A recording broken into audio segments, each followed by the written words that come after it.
माझा.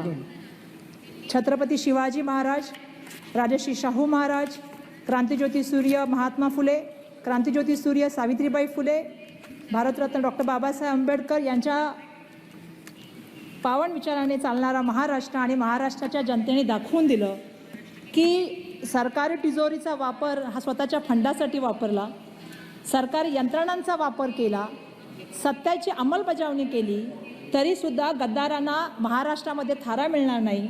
आणि त्या ठिकाणी जो 400 पारचा नारा दिला होता ते स्वप्नभंग करण्याचं काम महाराष्ट्राने केलं. त्याबद्दल महाराष्ट्राच्या जनतेचं मी या ठिकाणी सन्माननीय अध्यक्ष महोदय खूप धन्यवाद व्यक्त करते.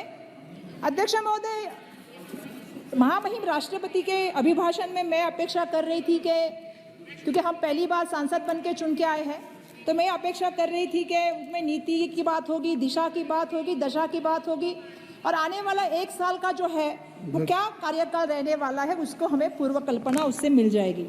मैं अपेक्षा कर रही थी अध्यक्ष महोदय कि महंगाई हो, बेरोजगारी हो, पेपर लिंक हो, सामाजिक तनाव हो, महिला सुरक्षा की बात हो, इन सारे मुद्दों के ऊपर सम्माननीय अध्यक्ष महोदय इस बार बात होगी. सम्माननीय अध्यक्ष महोदय, महामहिम राष्ट्रपति ने निवडणूक आयोग के बारे में, चुनाव आयोग के बारे में जो तारीफ की है उसके मामले में थोड़ा सा सम्माननीय अध्यक्ष महोदय मैं अपना एक्सपीरियंस बताना चाहती हूँ. हम सब संसद के लोगों ने चंडीगढ़ का तो इलेक्शन सम्माननीय अध्यक्ष महोदय देखा ही था कि जिस तरह से वो रिटर्निंग ऑफिसर काम कर रहा था, लेकिन महाराष्ट्र की जनता ने तो सम्माननीय अध्यक्ष महोदय चुनाव आयोग का काम भोगा भी है. मैं इसलिए भोगा शब्द सम्माननीय अध्यक्ष महोदय कहना चाहती हूँ कि जिस तरह से हमारे यहाँ पे 2 पक्ष तोड़े गए, जिस तरह से दोनों पक्ष के चिन्ह बदले गए और उसके बाद जो इलेक्शन आया, सम्माननीय अध्यक्ष महोदय हमारी अपेक्षा थी कि चुनाव आयोग पारदर्शिता से और निष्पक्ष होकर इलेक्शन लड़ेगा. लेकिन दुर्भाग्यवश सम्माननीय अध्यक्ष महोदय मुझे कहना पड़ेगा कि मशीन पे एक जैसे चिन्ह होने नहीं चाहिए, ये क्राइटेरिया है.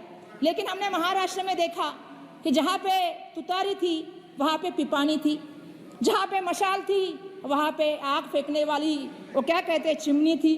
तो इस तरह के काम जो है वो मशीन पे किए गए. सम्माननीय अध्यक्ष महोदय, एक कैंडिडेट के 3 नाम, 4 नाम, वर्षा गायकवाड़ के सामने 2 वर्षा गायकवाड़ आई. तो इस तरह से जो इलेक्शन लड़ा गया, मैं नहीं समझती सम्माननीय अध्यक्ष महोदय ये योगायोग था. ये पूरी तरह से सम्माननीय अध्यक्ष महोदय कहीं ना कहीं सोची हुई बात थी. सम्माननीय अध्यक्ष महोदय 400 पार का नारा था और 400 पार के नारे के लिए ये सब चल रहा था क्या? ये भी कहीं ना कहीं हमारे जैसे नए सांसदों के मन में बात उठी. सम्माननीय अध्यक्ष महोदय, मैं आपसे पूछना चाहती हूँ कि 400 का नारा क्यों दिया गया? वो इसलिए दिया गया, जैसे आपको पता है कि पिछले बार हमने देखा कि सांसद में 150 सांसद को सस्पेंड किया गया, फिर 3 कानून लाए गए, किसान का कानून लाया गया. तो 400 का पार का नारा किस लिए था? जो हमें समझ में आया वो इसलिए था कि उसमें संविधान बदलने की बात थी, उसमें आरक्षण रद्द करने की बात थी और उसमें डॉक्टर बाबा साहेब अम्बेडकर के विचारों को कुचलने की बात चल रही थी. और सम्माननीय अध्यक्ष महोदय, ये हम नहीं कह रहे, ये कहीं ना कहीं उन्हीं के सांसद के द्वारा आई हुई बात है जो मैं यहाँ से रखना चाहती हूँ. बिल्कुल हाँ, यहाँ से रखना चाहती हूँ. लेकिन सम्माननीय अध्यक्ष महोदय, मैं देश की जनता को और महाराष्ट्र की जनता को धन्यवाद देना चाहूँगी कि जिन्होंने इनका सपना संपुष्टित किया और 240 जो है इनको सीटें दी. लेकिन झटका जो इनको लगा सम्माननीय अध्यक्ष महोदय, 240 सीट के बदले इनको 440 वोट का झटका लगा. और इनको अपेक्षा नहीं थी कि जनता हमें इतना बड़ा झटका देगी. लेकिन मैं थोड़ी देर पहले हमारे एक भाई बात कर रहे थे, हमारे सांसद, और हमें पूछ रहे थे कि आप लोग इतने खुश क्यों हैं. सुनिए भाई साहब, अभी डिस्टर्ब मत कीजिए. हमारे सांसद पूछ रहे थे संदीप पात्रा जी कि आप खुश क्यों हैं. हम इसलिए खुश हैं कि मैं एक शेर पढ़ना चाहती हूँ सम्माननीय अध्यक्ष महोदय. शेर यह है कि इतना भी गुमान ना कर अपनी जीत पे बेखबर, इतना भी गुमान ना कर अपनी जीत पे बेखबर, शहर में तेरी जीत से ज्यादा चर्चा मेरा है. तो मैं ये कहना चाहती हूँ सम्माननीय अध्यक्ष महोदय कि हमारा चर्चा इसलिए है क्योंकि हम संविधान की बात कर रहे हैं, हम देश के लिए लोकशाही की बात कर रहे हैं, हम लोगों के हित की बात कर रहे हैं. सम्माननीय अध्यक्ष महोदय, मैं आपसे कहना चाहती हूँ महंगाई के ऊपर, हम मोदी जी का नाम सुनते तो म से महंगाई आनी चाहिए, और जब महंगाई की बात आती है तो आपको पता है कि बढ़ती महंगाई महिलाओं के लिए और हमारे देश के लिए आज सबसे बड़ी समस्या बन गई. सम्माननीय अध्यक्ष महोदय, कितने अफसोस की बात है सम्माननीय अध्यक्ष महोदय, यहाँ हम सब महिलाएं बैठी हैं और इस अभिभाषण में महंगाई के का एक शब्द यहाँ पे उपस्थित नहीं किया है सम्मानीय अध्यक्ष महोदय, जिक्र ही नहीं है इस पूरे भाषण में। आज कमर तोड़ महंगाई के आज गरीब है, मध्यम वर्गीय परिवार है, जिनका जीना मुश्किल हो गया सम्मानीय अध्यक्ष महोदय। अध्यक्ष महोदय, दाल, आपको मालूम है टमाटर, आटा और प्याज, दूध, आज सब की चीजें जो है तो दाम बढ़ गए हैं। उस पर जीएसटी भी कुछ चीजों के ऊपर लगाने का काम केंद्र सरकार की तरफ से हो रहा है, चाहे वो दही हो, पनीर हो, दूध हो। सम्मानीय अध्यक्ष महोदय, आज परिवार की बचत जो है 50 वर्षों में सबसे निचले स्तर पे जो सम्मानीय अध्यक्ष महोदय गई है। क्यों गई है? आज परिवार में बचत नहीं हो पा रही सम्मानीय अध्यक्ष महोदय, ये दुर्भाग्य है सम्मानीय अध्यक्ष महोदय। 4 महीने से जो फूड इन्फ्लेशन का है वो 8.5 से रेट जो है वो अधिक हो गया है सम्मानीय अध्यक्ष महोदय। आज रोज दुगनी तिगनी जो है सम्मानीय अध्यक्ष महोदय, रात चौगनी जो है वो महंगाई बढ़ रही है। और सम्मानीय अध्यक्ष महोदय, इसका शब्द इस अभिभाषण में नहीं है, ये मुझे सबसे बुरा लगा है।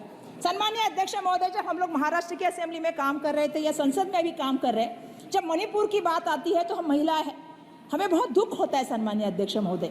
महिलाओं की नग्न धिंड निकालना ये किसी भी देश के लिए, किसी भी संस्कृति के लिए और किसी भी स्टेट के लिए सम्मानीय अध्यक्ष महोदय बिल्कुल सही नहीं अध्यक्ष महोदय। लेकिन दुर्भाग्यवश इस संसद में उसका उल्लेख नहीं हुआ। सम्मानीय अध्यक्ष महोदय, देश के प्राइम मिनिस्टर वहां गए नहीं। पिछले 13 महीनों में सम्मानीय अध्यक्ष महोदय 221 लोगों की इसमें जान गई।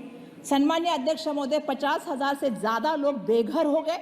और इसके बावजूद सम्मानीय अध्यक्ष महोदय, मैं कहना चाहती हूँ कि इसके लिए कोई भी जो है इस पूरे भाषण में एक शब्द नहीं है। जो भाषण में शब्द है वो सिर्फ है जो आपको पता है उत्तर पूर्व राज्यों की सुरक्षा की बात की गई है। मेरा यह अपेक्षा था कि इसमें मणिपुर की महिलाओं के लिए, मणिपुर की जनता के लिए यहाँ से एक प्रबोधन जाएगा और उनको विश्वास दिलाया जाएगा कि उनकी सुरक्षा के लिए आने वाले सालों में काम किया जाएगा। सम्मानीय अध्यक्ष महोदय, हम म से महिला सुरक्षा की बात करते हैं। आज महिला सुरक्षा की बात हुई। आज सुबह ही मुझे बहुत अच्छा लगा जब हमारे सम्मानीय अध्यक्ष महोदय ने इंडिया की टीम जीती, उसके लिए एक प्रस्ताव रखा गया। हम महिलाएं हैं, हम अपेक्षा करते हैं हमारी खिलाड़ियां महिलाएं कैसे आती है आप जानते हो। जब सामाजिक जीवन में, राजनीति में, आर्थिक नीति में, सांस्कृतिक नीति में या खेल में जब हम आते हैं ना अध्यक्ष महोदय, बहुत संघर्ष करके वहां तक पहुंचते हैं महिलाएं। और जब हम अपनी यौवन की पीड़ा की बात जब लोगों के सामने कहते हैं, उसके लिए बहुत हिम्मत लगती है। मैं उन सभी लड़कियों से यहाँ से कहना चाहती हूँ कि हम संसद में उनकी आवाज बन के यहाँ से आपसे पूछना चाहते हैं, ब्रिजभूषण सिंह के साथ क्या हुआ? कुछ उसके साथ नहीं हुआ। मैं ये इसलिए भी कहना चाहती हूँ अध्यक्ष महोदय, क्योंकि संसद को पूरा देश देख रहा है और इस देश को हमसे अपेक्षा है, आपसे अपेक्षा है, आपकी चेयर से अपेक्षा है सम्मानीय अध्यक्ष महोदय। अध्यक्ष महोदय, जब मैं संसद भवन में आई मुझे बहुत अच्छा लगा ये सब देख के, लेकिन मुझे और अच्छा लगता कि संसद भवन का उद्घाटन और भूमि पूजन दोनों महामहिम राष्ट्रपति के हाथों से होता। तो मुझे बहुत अच्छा लगता कि एक महिला, एक आदिवासी महिला को उसका मान मिल जाता, एक दलित जो हमारे सम्मानीय राम कोविंद जी थे महामहिम राष्ट्रपति, उनको ये सम्मान मिल जाता। श्री राम जी का मंदिर हुआ लेकिन महामहिम राष्ट्रपति जी को बुलाया नहीं गया। मैं इसके लिए भी खेद व्यक्त करना चाहती हूँ सम्मानीय अध्यक्ष महोदय। इन चीजों के ऊपर ध्यान रखना चाहिए। महामहिम राष्ट्रपति जी का पद ये देश का सर्वोच्च पद है, उनको उनकी गरिमा और उनका सम्मान मिलना चाहिए सम्मानीय अध्यक्ष महोदय। अध्यक्ष महोदय, मैं म से मुंबई की रेलवे के बारे में, जो हमारी रेल व्यवस्था है उसके बारे में और उसकी सुरक्षा के बारे में थोड़ा बात करना चाहती हूँ, जो आजकल राम भरोसे चल रही है। सम्मानीय अध्यक्ष महोदय, मैं कहना चाहती हूँ एनसीआरबी के मुताबिक 2017 से 2021 तक ट्रेन जो हादसे हुए सम्मानीय अध्यक्ष महोदय, इसमें जब लगभग 1 लाख लोगों से ज्यादा लोगों की मौत हुई है सम्मानीय अध्यक्ष महोदय। ये मैं नहीं कह रही हूँ, ये एनसीआरबी का रिपोर्ट कह रहा है सम्मानीय अध्यक्ष महोदय। आज आपको पता है अध्यक्ष महोदय, मुंबई ये देश की आर्थिक राजधानी है और मुंबई की जो सबसे बड़ी लाइफलाइन है वो रेलवे है सम्मानीय अध्यक्ष महोदय। आज ऐसी अवस्था है कि अगर रेलवे लड़खड़ा जाती है तो मुंबई शहर सम्मानीय अध्यक्ष महोदय लड़खड़ा जाता है। आज अध्यक्ष महोदय, मुंबई का आप देखेंगे तो हर दिन 7 लोगों की जान ये ट्रेन दुर्घटना में जाती है। इसके ऊपर आपको ध्यान देना पड़ेगा। दूसरा ऐसा है सम्मानीय अध्यक्ष महोदय, 2023 मैं अध्यक्ष महोदय मेरे को पहली बार बोल रही हूँ, थोड़ा एक 4-5 ही पॉइंट है सर। बोलो। सर 2023 में आप देखेंगे सेंसेक्स तो 2590 लोग जो है उनकी ट्रेन की दुर्घटना में जो है सम्मानीय अध्यक्ष महोदय मौत हुई है। और इसके बावजूद भी सम्मानीय अध्यक्ष महोदय आप देखेंगे तो 441 लोगों को जो है वो चोट आने का काम हुआ है। आपको मैं बताना चाहती हूँ, हाल ही में मुंबई के हाईकोर्ट ने जो है आपको मतलब रेलवे को लताड़ा है और ये कहा है कि जानवरों की तरह आप लोगों को लेके जाने का काम कर रहे हैं। तो मैं ये अपेक्षा करती हूँ इस अभिभाषण के माध्यम से कि हमारे मुंबई की जो रेल अवस्था है इसको सुधारने का काम सम्मानीय अध्यक्ष महोदय होना चाहिए। और मैं ये चाहती हूँ कि आपको मैं बताऊँ अध्यक्ष महोदय, मैं एक दिन रेलवे स्टेशन पे गई जहाँ पे मुझे ट्रेन पकड़नी थी। आप कभी रेलवे स्टेशन पे, मुझे मेरा रिक्वेस्ट है कि रेलवे मंत्री जी को भेजना चाहिए, क्योंकि उनको पता होना चाहिए जो दूर की रेलवे होती है ना 30-30 घंटा लेट होती है, 20-20 घंटा लेट होती है, लोगों को बैठने के लिए व्यवस्था नहीं, बच्चों को लेकर जो औरतें जमीन पे बैठती है उसको दूध लेने के लिए कैंटीन नहीं है, कहीं फायर की व्यवस्था नहीं है, ना कई लोग उनके सपोर्ट के लिए मदद के लिए नहीं आ रहे, लोग वैसे के वैसे बैठे रहते हैं जिनके पास कोई व्यवस्थापन नहीं। सम्मानीय अध्यक्ष महोदय, तो मेरा ये रिक्वेस्ट है सम्मानीय अध्यक्ष महोदय कि आप इसमें ध्यान दें। रेलवे का इतना बड़ा बजट है तो उसमें हम सबको जो सुविधा चाहिए उस सुविधाओं के ऊपर सम्मानीय अध्यक्ष महोदय ध्यान दें, ये मैं आपसे विनती करना चाहती हूँ। अध्यक्ष महोदय, मैं महाराष्ट्र और मुंबई के लिए मैं से कुछ कहना चाहती हूँ। Madam please. यस अध्यक्ष महोदय, मेरा दो ही पेज है। फिर भी अध्यक्ष महोदय मैं बहुत फास्ट बोल रही हूँ, मैं खत्म कर रही हूँ अध्यक्ष महोदय। अध्यक्ष महोदय की मैंने देखा कि हमारे महाराष्ट्र और मुंबई के लिए। Please 1 second. Yes, sir. I object to your remarks. Nobody can stop. No, of course you can, sir. Please take back your words. I took it back. Please, madam, continue. Yes, sir. Sir, Maharashtra से और मुंबई से मैं से ये कहना चाहती हूँ कि सर पूरे अभिभाषण में हमारा सिर्फ एक ही उल्लेख है और वो ये है कि हमारी जो ट्रेन जा रही है, बुलेट ट्रेन जो अहमदाबाद से मुंबई आ रही है, सिर्फ इसी का जिक्र है। उसके सिवा मुंबई और महाराष्ट्र का इस अभिभाषण में कहीं भी कोई जिक्र नहीं। सम्मानीय अध्यक्ष महोदय, मुझे कहना पड़ेगा, मेरा महाराष्ट्र केंद्र शासन को सबसे ज़्यादा बड़ा महसूल देता है और उसके बदले में हमें क्या मिलता है सम्मानीय अध्यक्ष महोदय? अगर हम बात करें टैक्स कलेक्शन की अध्यक्ष महोदय, तो महाराष्ट्र से अगर 1 रुपया जाता है तो केंद्र से हमें वापस सिर्फ 7 पैसा आता है सम्मानीय अध्यक्ष महोदय। अध्यक्ष महोदय, ये हमारे ऊपर अन्याय है, ये हमें यहाँ से कहना है। अध्यक्ष महोदय, मेरी एक मांग है कि टैक्स डिक्लेरेशन के बाद महाराष्ट्र का जो हिस्सा बढ़ाया जाएगा, मैं ये मांग करती हूँ कि टैक्स जो दिया जाएगा उसमें से महाराष्ट्र से जो टैक्स आएगा उसका 50% टैक्स जो है वो हमें मिलना चाहिए। महाराष्ट्र की वो हमारे विकास के लिए जरूरी चीज़ है, वो हमें मिलना चाहिए। ये मेरा सम्मानीय अध्यक्ष महोदय कहना है। अध्यक्ष महोदय, महाराष्ट्र का किसान आज जो है वो हम कहते हैं कि बहुत बड़े संकट में है, क्योंकि आसमानी संकट उसके साथ वो जूझ रहा है, लेकिन उसको केंद्र की मदद क्या मिल रही सम्मानीय अध्यक्ष महोदय? कुछ भी मदद नहीं मिल रही। अध्यक्ष महोदय, महाराष्ट्र के किसान की बात करें तो प्याज के किसान की बात करते हैं। सम्मानीय अध्यक्ष महोदय, आज ऐसी नीतियां बनाई गई कि आज दुर्भाग्यवश मुझे कहना पड़ेगा, इन्होंने एक्सपोर्ट बैन कर दिया, जिसके कारण लोगों की जो आमदनी थी वो कम हो गई और किसान आज इतना परेशान है। मेरा आपसे विनती है कि जिस तरह से तेलंगाना सरकार ने या महाराष्ट्र में जब महाविकास आघाड़ी की सरकार थी, हमने कर्जा माफ करने का काम किया था, उसी तरह किसानों का कर्जा माफ हो सम्मानीय अध्यक्ष महोदय। मैं यहाँ से आपको ये विनती करना चाहती हूँ। अध्यक्ष महोदय, मैं से महापुरुषों के बारे में बात करना चाहती हूँ और उनके स्मारकों के बारे में बात करना चाहती हूँ। हमारे सम्मानीय एक खासदार साहब ने यहाँ पे बात की कि हमारे महाराष्ट्र के आद्य जो देवत हम लोग जिसको करते हैं, या महाराष्ट्र की अस्मिता जिसको कहते हैं। सर मैं खत्म करूँ, 2 ही पेपर है मेरे पास। श्री के विश्वेश्वर सर एक मिनट सर, एक मिनट के विश्वेश्वर रेड्डी जी, आप बात कीजिए प्लीज। ओके सर, मैं लास्ट पॉइंट कर रही हूँ सर। लास्ट पॉइंट कि महाराष्ट्र के जो हमारे आराध्य देवत है या हमारे जो अस्मिता है छत्रपति शिवाजी महाराज, इनके अरबी समुद्र की स्मारक की बात हुई थी और देश के प्राइम मिनिस्टर ने 24/12/2016 को इसका जल पूजन किया था। सम्मानीय अध्यक्ष महोदय, अभी तक काम शुरू नहीं किया शिव स्मारक का। सम्मानीय अध्यक्ष महोदय, भारत रत्न डॉक्टर बाबा साहब अम्बेडकर जी के स्मारक का जो है वो इंदू मिल का भूमि पूजन 2015 को किया गया था, 11/10/2015 को। अभी तक उसका सिर्फ 30% काम हुआ है। सम्मानीय अध्यक्ष महोदय, ये हमारे सबसे बड़े आराध्य देवत है, हमारी अस्मिता है, तो ये काम जल्द से जल्द होना चाहिए। ये मेरा यहाँ पे सम्मानीय अध्यक्ष महोदय है। बस मैं यही कहूँगी कि आपका बहुत बहुत धन्यवाद। राष्ट्रपति जी ने जिन उपलब्धियों का उल्लेख किया उसके लिए मैं सरकार का अभिनंदन करता हूं, लेकिन कुछ बुनियादी सवाल है अध्यक्ष महोदय। जब 5वें नंबर की हमारी अर्थव्यवस्था, ये गौरवशाली बात है, लेकिन देश ये भी जानना चाहता है कि देश पर कर्जा कितना है, देश पर बोरोइंग्स कितनी है और देश के सकल उत्पाद के ये बोरोइंग्स कितनी फीसदी है और ये ऋण कब तक और कैसे चुकाया जाएगा।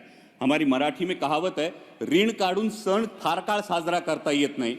और इसलिए दूसरी बात है, महामहिम राष्ट्रपति जी ने जो कही कि 80 करोड़ देशवासियों को मुफ्त राशन दिया जा रहा है, तो पांचवी अर्थव्यवस्था के लिए क्या ये भूषणावह है? और दूसरा सवाल ये खड़ा होता है कि बावजूद इसके हंगर इंडेक्स में भारत का स्थान 125 देशों में 111वां है, जो पाकिस्तान, नेपाल, बांग्लादेश और श्रीलंका से भी नीचे है। क्या ये उपलब्धि है? और अगला सवाल ये बनता है, जो 5वें नंबर की अर्थव्यवस्था है वो अपने जेन्युइन जो ईमानदार टैक्स पेयर्स है उनको क्या दे रही है?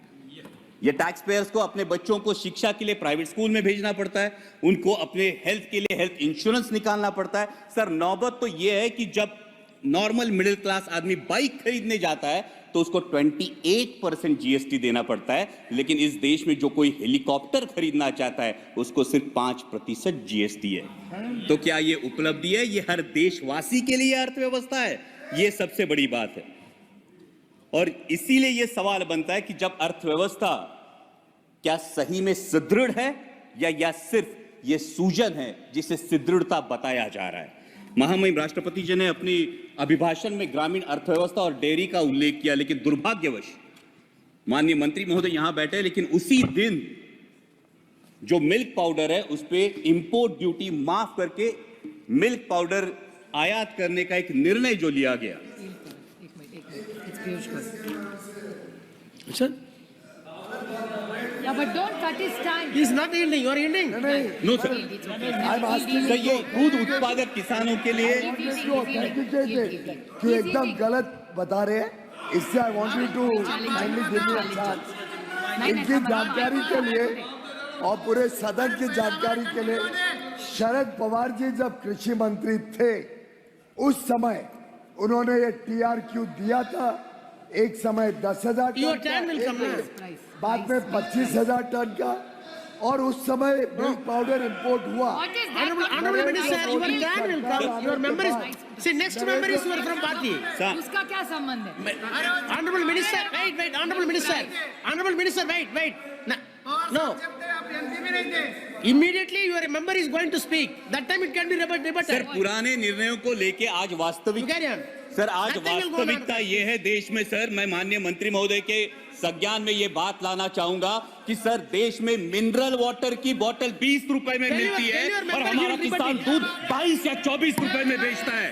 तो क्या ये किसान को समृद्ध करने का निर्णय है? सर, मिनरल वाटर की बोतल 20 रुपए में बिकती है और हमारा किसान जो अपने पशुओं को पालता है उसको दूध बेचना पड़ता है 22 या 24 रुपए किलो में। तो क्या ये किसान के साथ न्याय हो रहा है? ये इसका जवाब किसान चाहता है। सर, महामहिम राष्ट्रपति जी ने किसान सम्मान निधि की भी बात की, लेकिन असली किसान का सम्मान तो तब होगा सर जब कृषि के लिए जो औजार लगते हैं उन पे जो 12% जीएसटी है, ये 12% जीएसटी हटाया जाए और उनके फर्टिलाइजर्स और पेस्टिसाइड्स की कीमतों पर नियंत्रण लाया जाए और कृषि उत्पाद के लिए सुनिश्चित और परमानेंट आयात निर्यात धोरण लाया जाए। सर, हाल ही में हमने देखा, पिछले साल हमने देखा कि जब प्याज की डिमांड थी, मिडिल ईस्ट में डिमांड थी, यूरोप में डिमांड थी, तब प्याज पे निर्यात पर पाबंदी लगाकर पाकिस्तान के प्याज उत्पादक किसानों का भला इसी सरकार ने किया है। ये प्याज उत्पादक किसान कभी भूल नहीं सकता सर। और दूसरा एक बहुत ही अहम किसानों से जुड़े मुद्दे पर जो मैं मेरे चुनाव क्षेत्र से उस पर मैं ध्यान आकर्षित करना चाहूंगा, वो है लेपर्ड का इशू। सर, मेरे चुनाव क्षेत्र में जुन्नर वन विभाग के क्षेत्र में 700 लेपर्ड्स का अधिवास है सर, 700 लेपर्ड्स, और आए दिन किसी ना किसी पर हमला होता है। सर, जब एक बाप अपने 3 साल के लहूलुहान बच्चे को लेकर सामने खड़ा होता है तब ये इसकी गंभीरता और ज्यादा महसूस होती है। सर, 23 लोगों ने पिछले 1 साल में जान गंवाई है और बार बार मैंने दरख्वास्त की है माननीय मंत्री जी से भी कि लेपर्ड रिप्रोडक्शन कंट्रोल के बारे में सरकार गंभीरता पूर्वक ध्यान ले। महामहिम राष्ट्रपति जी ने अपने अभिभाषण में इंफ्रास्ट्रक्चर की भी बात की। जो 3,82,000 किलोमीटर हाईवे हुए हैं उसके लिए मैं सरकार का अभिनंदन करता हूं, लेकिन जिस रेलवे ट्रांसपोर्ट के लिए 1/3 कॉस्ट लगती है और एक ऑयल इंपोर्टिंग कंट्री के लिए इन रेलवे में कितना इजाफा हुआ ये भी हम जानना चाहते हैं। और दूसरी बात यह है, जिन प्रोजेक्ट्स के लिए महाराष्ट्र गवर्नमेंट ने 50% कॉस्ट शेयरिंग के लिए अनुमति दी थी वो 3 प्रोजेक्ट्स है सर, अहमदनगर बीड़ परली, वर्धा यवतमाल नांदेड़ और वर्षा और गढ़चिरौली, जो 3 साल में रेलवे कंप्लीट करने वाला था। आज 15 साल बाद भी ये प्रोजेक्ट्स निर्माणाधीन है, ये इनकम्प्लीट है। और महाराष्ट्र के गोल्डन ट्रायंगल को जोड़ने वाली पुणे नासिक रेलवे जैसा एक एम्बिशियस प्रोजेक्ट जिस प्रोजेक्ट की फाइल कैबिनेट अप्रूवल के लिए पिछले 2 साल से पड़ी है, ना उसको कैबिनेट अप्रूवल मिल पा रहा है और ना ही इसकी इंप्लीमेंटिंग एजेंसी तय हो रही है। साथ ही में दौंड से पुणे तक जो लोकल की डिमांड है, ये भी डिमांड अब तक उसकी आपूर्ति नहीं की गई है। सर, डिफेंस सेक्टर के रिफॉर्म की महामहिम राष्ट्रपति जी के अभिभाषण में बात हुई और आज ही मैं जब भाषण सब सुन रहा था तब भारतीय न्याय संहिता की अंग्रेजों के जमाने की कानूनों को बदलने की जो बात हुई, लेकिन सर डिफेंस के बारे में रेड जोन का ये मुद्दा है जो पिंपरी चिंचवड़ में और देश के 13 राज्यों में रेड जोन लागू होता है। ये रेड जोन 1903 के इंडियन डिफेंस एक्ट, अंग्रेजों के जमाने के कानून के तहत 2000 यार्ड का लागू होता है, लेकिन 1970 में जो स्टेक रेगुलेशंस हमने अपनाए, जो यूएन के स्टेक रेगुलेशंस हमने अपनाए, जिसको 2005 में अमेंड किया गया, उस स्टेक रेगुलेशन के तहत 200 से 500 मीटर सिर्फ रेड जोन की मर्यादा होनी चाहिए। और इसलिए रेड जोन क्या है? रेड जोन ये होता है जो डिफेंस का जो सेक्टर होता है, ये डिफेंस के सेक्टर के इसमें निर्माण के लिए अनुमति नहीं दी जाती, इन घरों को गैर कानूनी करार दिया जाता है। और इसलिए मेरी दरख्वास्त है कि अंग्रेजों के इस कानून को त्याग कर 1905 के इंडियन डिफेंस एक्ट को त्याग कर स्टेक रेगुलेशंस के तहत 500 मीटर के परे रेड जोन हटाया जाए और लाखों देशवासियों को राहत दी जाए। सर, अगला मुद्दा युवाओं की जो बात हुई महामहिम राष्ट्रपति जी के अभिभाषण में, लीडर ऑफ अपोजिशन ने नीट का भी मुद्दा उठाया।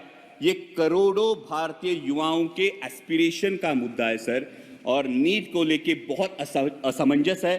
सब जगह पे नीट का सिलेबस सीबीएसई बोर्ड के तहत है। जो बच्चे स्टेट बोर्ड में पढ़ाई करते हैं उनको क्लासेस लगाने से कोई दूसरा ऑप्शन नहीं बचता और क्लासेस की फीस लाखों में चली जाती है। और अभी नीट पेपर लीक के इल्जामों के बाद ये असमंजस युवाओं में क्या रीनीट होने वाली है? अगर रीनीट होती है तो जिन बच्चों ने ईमानदारी से पढ़ाई की उन बच्चों का क्या होगा? और अगर रीनीट और इस फैसले में अगर देरी लग जाती है तो सर एमबीबीएस का जो सिलेबस है फर्स्ट ईयर का, जिसमें फाउंडेशन होता है एनाटॉमी, फिजियोलॉजी और बायोकेमिस्ट्री का, जो 1 साल होता है, ये अगर कम कर दिया जाए तो युवाओं में जो एमबीबीएस एस्पायरेंट्स है उनका ये फाउंडेशन वीक हो जाएगा। सर, दूसरा युवाओं से लेकर मेरे महाराष्ट्र में एक बहुत अहम मुद्दा है, वो है मराठा आरक्षण का। मराठा आरक्षण को लेकर महाराष्ट्र में बहुत बड़ा आक्रोश है और उसी को लेके ओबीसी के युवाओं में अपने आरक्षण को लेके चिंता भी है। इसलिए मेरी सदन के माध्यम से सरकार से दरख्वास्त है कि जातिगत जनगणना कराई जाए और किसी भी के आरक्षण को ठेस ना पहुंचाते हुए मराठा समाज को भी आरक्षण दिया जाए। और सर, अंत में मराठी में इतना ही कहूंगा कि जलवायु की भी महामहिम राष्ट्रपति जी ने बात की, लेकिन आत्ताच आमच्याकडे माऊलींच्या पालखीचं प्रस्थान झालंय आणि इंद्रायणी माई अजूनही फेसाळलेली आहे। करोडो रुपयांचा खर्च होऊन सुद्धा जर आमच्या वारकऱ्यांचं श्रद्धास्थान असलेली आमच्या इंद्रायणी माईला जर मोकळा श्वास मिळत नसेल तर नक्की हा पैसा जातो कुठं, या नदी सुधार प्रकल्पाचा विचार व्हावा। सर, साथ ही में आपातकाल की बात हुई, लेकिन सर वास्तविकता यह है कि 1980 में जनरल इलेक्शंस में इसी देश की जनता ने 353 सीट्स देकर इसी कांग्रेस को वापस सत्ता में बिठाया था। तो ये मैं जानना चाहूंगा कि बार बार पुरानी जख्मों को कुदेरने से क्या हासिल होगा? और जब हम डिक्लेयर्ड इमरजेंसी की बात करते हैं तो देश में अनडिक्लेयर्ड इमरजेंसी की भी चर्चा होती है सर। कुछ सालों पहले सर शोले करके एक मूवी आई थी, उसमें एक डायलॉग था, शायद आपको भी याद होगा, कि दूर किसी दराज में जब बच्चा रोता है तो मां कहती है सो जा वरना गब्बर आ जाएगा। सर, हालात ऐसे थे कि जब विपक्ष का कोई नेता सरकार के खिलाफ बोलता है तो उसको बोला जाता है चुप हो जा, सरकार के खिलाफ मत बोल वरना ईडी, सीबीआई या इनकम टैक्स आ जाएगा। सर, इस इनडिक्लेयर्ड इमरजेंसी का क्या? Sir, 2 minute Please, one more speaker is there. Yes sir. One more speaker is sir, for जब party. नेता Please तोड़ो stand up, please stand party up. फोड़ो लेकिन विपक्ष मत रहने दो, ये बात होती है। सर, जब लीडर ऑफ अपोजिशन ने डर की बात की तो महाराष्ट्र में ही बात हुई थी।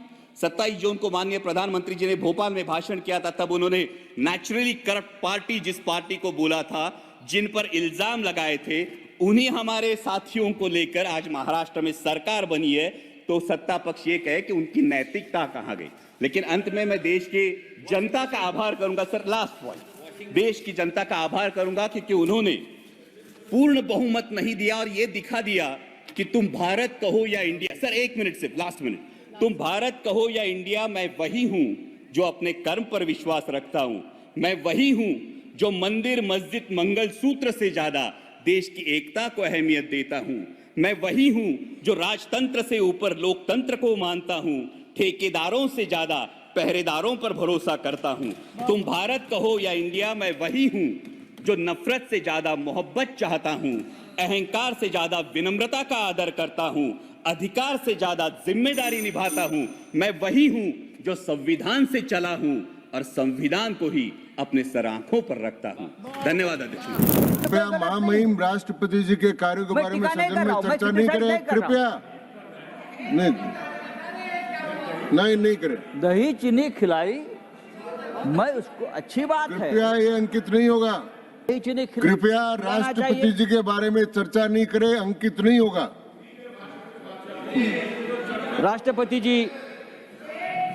राष्ट्रपति जी देश की संविधान की संरक्षक है, लेकिन राष्ट्रपति जी का जो भाषण है हमने सबने सुना। हाँ, उस पर बोलिए। उसमें हर पन्ने पर झूठ ही झूठ है, हर पन्ने पर झूठ है। वैसे राष्ट्रपति जी अपने भाषण में कहते हैं, माननीय राउत साहब, भारत के लोगों ने लगातार तीसरी बार स्थिर और स्पष्ट बहुमत की सरकार बनाई है और गठबंधन की सरकार 6 दशक के बाद बनी है। ये गलत है। मोदी जी की सरकार अल्पमत की सरकार है।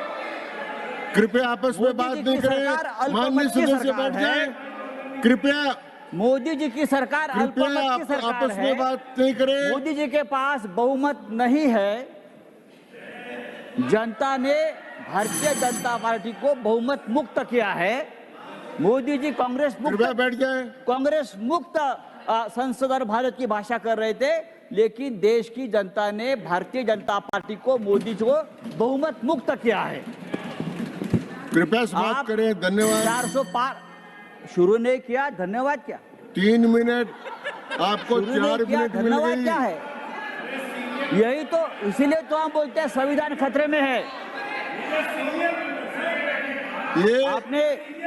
ये सीनियर मेंबर है तो गागर में सागर भर सकते हैं। आप 240 पर अटक गए। 240 में से 50 सीटें तो आपने चोरी की है। आपको बहुमत नहीं मिला है। उत्तर प्रदेश में, महाराष्ट्र में, उड़ीसा में, बिहार में समाप्त करें। माननीय 50 सीटें सदस्य, ऐसी है समाप्त जो हुआ। बहुत ही कम मार्जिन से आप जीते हैं, वो भाषण आपने समाप्त चोरी हुआ। की है। आप कोर्ट में मामला जाएगा। श्री आपने मदन ये भी राठौर। कहा, राष्ट्रपति का जो अभिभाषण हुआ वो लोकसभा चुनाव के बाद ये पहला अभिभाषण था। तो मैं कहूँगी जो जनता ने लोकसभा से एक बड़ा संदेश भेजा है वो सराहनीय है और हमारी प्रजातंत्र की एक बड़ी जीत दिखाता है।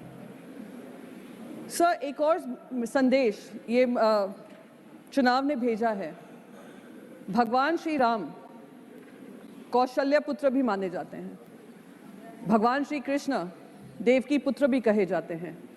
वो कौशल्य पुत्र और देवकी पुत्र ने मिलकर एक संदेश भेजा है और नॉन बायोलॉजिकल जो कहते हैं अपने आप को, उनको एक फर्क दिखाया है और ये बताया है कि भगवान का अवतार भी अपनी माँ के नाम से भगवान माना जाता है। तो ये सबक जो सिखाया, मैं सारी देश की जनता को आभार व्यक्त करना चाहूँगी। वो सारे बायोलॉजिकल वोटर्स जिन्होंने आकर नॉन बायोलॉजिकल को एक सबक सिखाया है, उसे ये कुछ सबक सीखेंगे। और यही कौशल्य पुत्र और देवकी पुत्र ने उत्तर प्रदेश से लेकर महाराष्ट्र तक, अयोध्या से लेकर नासिक तक भारतीय जनता पार्टी को हराया है। तो मैं उन सभी लोगों का आभार व्यक्त करना चाहूंगी। एक और चीज इस इलेक्शन ने हमें संदेश दिया है, देश की जनता को दिया है कि जो अहंकार से चलेगा उसको अहंकार ही खत्म करेगा। और ये जनता का अहंकार था, जनता का मत था, जिन्होंने आज विपक्ष को भी मजबूती से अपने बात रखने का मौका दिया है। पर अभिभाषण में से कहीं भी ऐसा नहीं लगा कि केंद्र सरकार ने किसी तरीके की सबक सीखी है। केंद्र सरकार ने ये समझा होगा कि जो बायोलॉजिकली बॉर्न होते हैं वो महंगाई से जूझ रहे हैं। जो बायोलॉजिकली बॉर्न होते हैं वो नीट की जो पेपर लीक हो रहे हैं और करीब 41 पेपर लीक हुए हैं इतने सालों में, उसके ऊपर उनको दर्द होता है। ये बायोलॉजिकली बॉर्न जो हैं वो बेरोजगारी से परेशान हैं। ये बायोलॉजिकली बॉर्न जो हैं वो महिलाएं जो सम्मान ढूंढती हैं, उम्मीद करती हैं कि